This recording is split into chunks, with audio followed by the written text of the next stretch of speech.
বাংলাদেশের গ্রাম থেকে শুরু করে সুপ্রিম কোর্ট, কোথাও মানুষের জন্য এখন ন্যায় বিচার অবশিষ্ট নেই।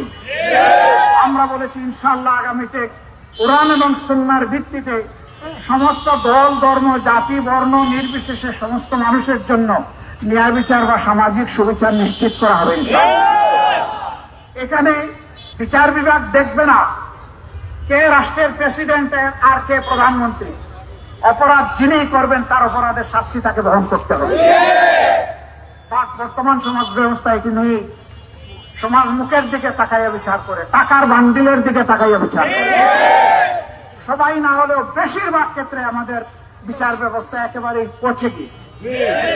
আমরা 15.5 বছর এই বিভৎস দৃশ্য দেখে এসেছি। আমরা আপনাদেরকে আশ্বস্ত করতে চাই, রাষ্ট্রের সকল নাগরিক তার যোগ্যতা অনুযায়ী রাষ্ট্রের সেবা করবেন, চাকরি করবেন, ব্যবসা করবেন, উদ্যোক্তা হবেন, কিন্তু কারো দ্বারা অন্য কারো হক নষ্ট করতে দেওয়া হবে না ইনশাআল্লাহ। যার হক তার হাতে ফিরিয়ে দিতেই হবে। তিনি যে পর্যায়ের মানুষ হন তাকে জবাবদিহিতার আওতায় আনা হবে। কেউ জবাবদিহিতার বাইরে থাকবেন না ইনশাআল্লাহ।